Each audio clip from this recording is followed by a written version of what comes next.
ராஜி கதிர் கிட்ட சாரின்னு சொல்றாங்க, எல்லாமே என்னாலதான்னு. அதுக்குள்ள போலீஸ் சொல்றாங்க மீனாவையும் ராஜியையும். இந்தியன் சொல்றாரு மீனா கிட்ட, சாயங்காலத்துக்குள்ள கூட்டிட்டு போயிடலாம், இத ஒரு காரணமா வச்சு பொண்ணு வீட்டுக்காரங்க கல்யாணத்தை நிறுத்திடுவாங்களோ? அதெல்லாம் நடக்காது மாமா. பொண்ணு வீட்டுக்காரங்க ஆட்டோல வந்துட்டாங்க. பாண்டியன் கிட்ட என்ன சம்பந்தி இந்த மாதிரி ஆயிடுச்சேன்னு சொல்றாங்க. கீழோட அம்மா சொல்றாங்க, மாப்பிள்ளைய புடிச்சிட்டு போயிட்டாருன்னு இதையுமே நின்னு போத்து சம்பந்தின்னு சொல்றாங்க. மாப்பிள்ளைய இப்ப போய் பாக்கணும்னு மயில் சொல்லிட்டா, அதான் வந்தோம். மயிலு சொல்றாங்க, சரவணனை பார்க்க முடியுமா? கேளுங்கம்மா. ஏன் கூட்டிட்டு போறாரு போலீஸ் ஸ்டேஷனுக்கு. திருப்பியும் பொண்ணோட அம்மா சொல்றாங்க, உங்களை பத்தி புகார் கொடுத்தவங்க நாசமா போயிருவாங்க. பொண்ணோட அப்பா சொல்றாரு, எனக்கு எஸ்பியை தெரியும், நான் பேசவா மாப்பிள்ள? வேணாமாமா அப்படின்னு மாப்பிள்ள சொல்றாரு. இன்ஸ்பெக்டர் சொல்றாரு, தெரிஞ்சவங்கன்னு பேச விட்டா குடும்பமா வந்து ஒப்பாரி வச்சுக்கிட்டு இருக்காங்க, எல்லாரும் வெளியே போங்க அப்படின்னு சொல்றாங்க. கேக்குறாங்க மீனா கிட்ட, நம்ம வீட்டுல யாருக்கும் பாசமே இல்லையா? அதான் தங்கமயில் குடும்பம் வந்ததுல இருந்தே நானும் யோசிச்சுக்கிட்டே இருக்கேன் ராஜி சொல்றாரு. இந்த பொண்ணு அழுகுறது கூட ஓகே தான், ஆனா அந்த அம்மா எங்க அக்காவை விட ரொம்ப அழுகுறாங்க. மாப்பிள்ள அறிமுகப்படுத்தி வைக்கிறாரு வக்கீல பாண்டியன் கிட்ட. போலீஸ் கிட்ட பேசிட்டு வக்கீல் வர்றாரு. மாப்பிள்ள சொல்றாரு, கோர்ட்லயே பாத்துக்கோங்கன்னு சொல்லிட்டாங்க போலீஸ்னு சொல்றாங்க.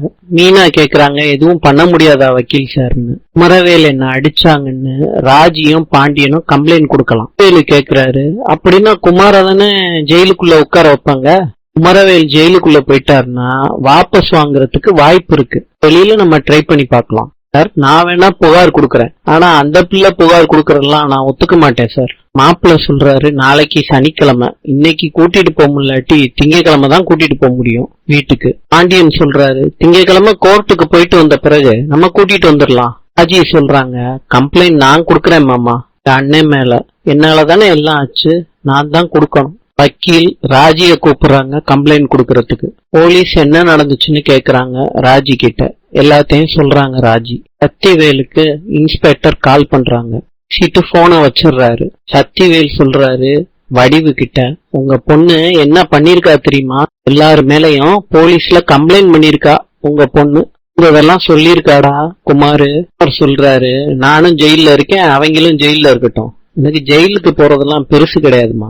நம்ம கேஸ் கொடுத்துடலாம்ப்பா. குமாரு கொஞ்சம் பொறுமையாரு. இன்ஸ்பெக்டர் என்ன சொல்றாரு, அவங்களும் பதிலுக்கு பதில் தான் கொடுத்துருக்காங்களாம் கம்ப்ளைண்ட். நம்ம வாபஸ் வாங்கினா அவங்களும் வாபஸ் வாங்கிக்கிறாங்களாம் அப்படின்னு சொல்றாரு. நம்ம கேஸ் நடத்திக்கலாம். முத்துவேல் சொல்றாரு, அவ பொம்பளை பிள்ளை, அவ கொடுத்த கேஸ் தான் நிக்கும், ஈஸியா வெளியே வந்துருவாங்க. இது செய்யறதா இருந்தாலும் அப்புறம் செய், கம்ப்ளைண்ட வாபஸ் வாங்கிடலாம். முத்துவேலு, சக்திவேல், சரவணன் 3 பேரும் போறாங்க போலீஸ் ஸ்டேஷனுக்கு. வேலும் சக்திவேலும் போலீஸ் ஸ்டேஷனுக்குள்ள போயிட்டாங்க. பாண்டியனோட வக்கீலும் உள்ள போறாங்க. வக்கீல் வந்து சொல்றாரு, அவங்க கொடுத்த கம்ப்ளைண்ட வாபஸ் வாங்கிட்டாங்க, நம்ம கொடுத்த கம்ப்ளைண்ட வாபஸ் வாங்கணும். பார்க்கலாம். இன்று ரஷ்யாவின் தலைநகரம் மாஸ்கோ. நாளை சந்திப்போம்.